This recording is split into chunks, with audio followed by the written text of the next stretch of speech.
l'office de tourisme de Hyères a servi de test pour la borne Vise. Et on a eu donc deux étudiants qui sont venus ici à l'office voir un petit peu comment ça fonctionnait et comment les gens réagissaient devant cette borne. Donc pour ça, ils sont venus souvent le samedi matin, là où on a quand même plus de clientèle hors saison. Ils ont aiguillé les gens vers la borne pour leur montrer comment s'en servir. C'est eux qui sont venus nous voir pour voir si c'était possible qu'on travaille ensemble afin de tester et de mettre en place une borne interactive.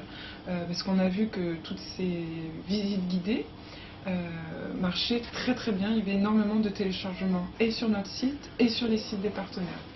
Une personne qui n'est pas préparé son séjour puisse avoir accès à cette base de données très simplement avec cet écran tactile tout à fait simple et avec une multitude de possibilités pour pouvoir l'insérer sur un lecteur MP3 ou un téléphone ou autre. Ça permet de voir si les gens vraiment sont intéressés par ce type d'outils ou si le format papier tout simple marche mieux et si vraiment ils sont demandeurs, qu'on développe encore plus, quitte à mettre plusieurs bornes. Et puis c'est vrai qu'on n'hésite pas à aider les personnes s'ils nous demandent qu'est-ce que c'est, comment ça se passe et à en faire parler. De plus en plus. C'est interactif, ils peuvent le réécouter autant de fois qu'ils veulent et c'est vrai que les circuits, sur le téléchargement audio des circuits, on a fait parler des personnages de Hyères par exemple, des personnes qui connaissent très bien Hyères. Il y a des parties historiques, des parties un peu plus écologiques ou naturelles et c'est peut-être un peu plus vivant et surtout ils peuvent l'écouter quand ils veulent. Contrairement à une visite guidée où c'est à une heure bien précise, c'est un coût, alors que là c'est gratuit.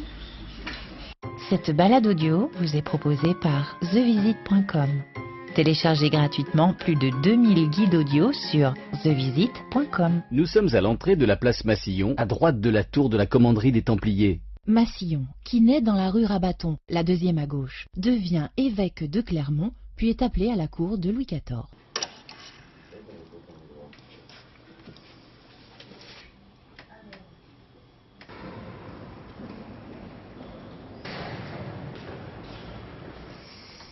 Je dirige une société qui s'appelle Vox in the Box, qu'on a créée il y a une dizaine d'années, 9 exactement, et dont le métier est de fabriquer des contenus audio, vidéo, des contenus courts qui font 3 à 4 minutes et qui sont faits pour être écoutés ou vus in situ devant les monuments. En 2006, on a bâti ce site qui permet aux gens de télécharger les contenus. L'idée c'est toujours la même quand même, c'est que les gens puissent le télécharger depuis chez eux, l'installer sur leur matériel et ensuite aller sur place, visiter sans avoir à louer quelque chose quelque part, le ramener ou être en groupe, etc. Donc sur un concept de liberté.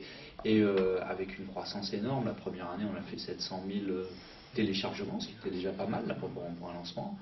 La deuxième on a fait 1 million, l'année dernière on a fait 3,3 millions, et cette année on va faire 5 millions d'utilisateurs. Donc c'est évidemment le canal le plus important aujourd'hui. Cette borne Vise qui permet aux gens de venir, de connecter leur lecteur MP3 aujourd'hui, et demain, quand je dis demain c'est fin décembre, hein, donc c'est dans la V2 de Vise, leur téléphone, et de transférer sur la borne la visite de Hyères, et d'aller se balader avec encore une fois leur propre matériel. Donc ça répondait à ce besoin-là. Voilà. Bon, en fait là on rejoint un peu le contexte du PACA Labs, c'est-à-dire que nous, on l'aurait fait ça, mais sans doute moins bien. On l'aurait sans doute pas expérimenté dans un office de tourisme à Hyères comme on l'a fait. On n'aurait sans doute pas fait 2 phases qui nous permettent d'avoir du retour utilisateur et du coup d'améliorer la version finale. On n'aurait sans doute pas fait appel à l'UFR Ingé Média qui est venu observer les gens sur le terrain pour regarder quelles étaient vraiment la compréhension de l'interface qui nous permet dans de reconception d'avoir un matériel plus performant.